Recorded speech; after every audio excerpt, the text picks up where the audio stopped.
لكن بقي الشعب صامدا لم يزحزح من مكانه، فهذا هو أكبر انتصار لهذه المنطقة. إننا نعاهد شهدائنا على السير على خطاهم حتى تحقيق أهدافهم في تحقيق نظام ديمقراطي عادل يسوده المحبة والوئام بين مختلف المكونات.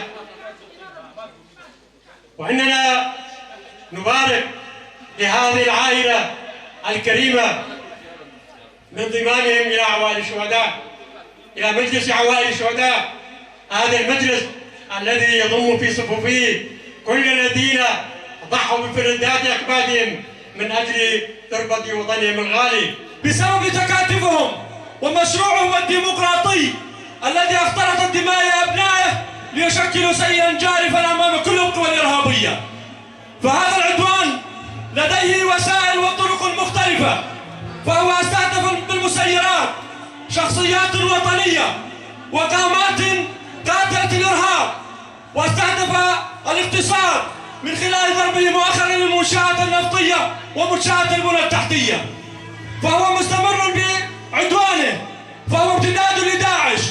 فما حصل من يومين في باريس فما هو إلا امتداد لما يحصل في هذه المناطق، وما يحصل في شمال شرق سوريا هو امتداد لما يحصل في مناطق الدفاع المشروع.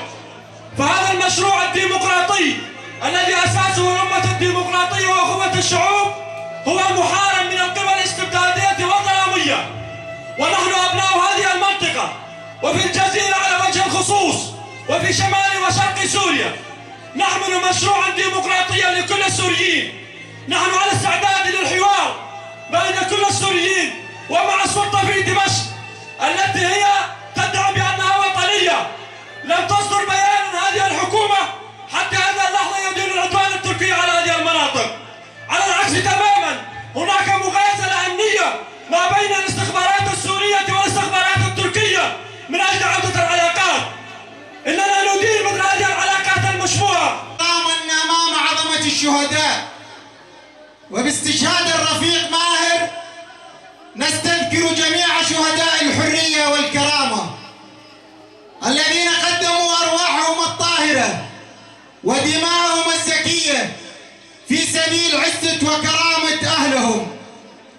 ونحن كقوات سوريا الديمقراطية نعاهد الشهيد ماهر وجميع الشهداء وجميع الشرفاء في هذا البلد بأننا سوف نقدم كل ما نملك في سبيل الدفاع عن مشروعنا، مشروع الأمة الديمقراطية. اسمه النسبة ماهر البرهو، اسم الأم يازي، اسم الأب عدنان، مكان وتاريخ الولادة تربس بها 2004، مكان وتاريخ الانتساب 11/4/2022، مكان وتاريخ الاستشهاد 22/12/2022.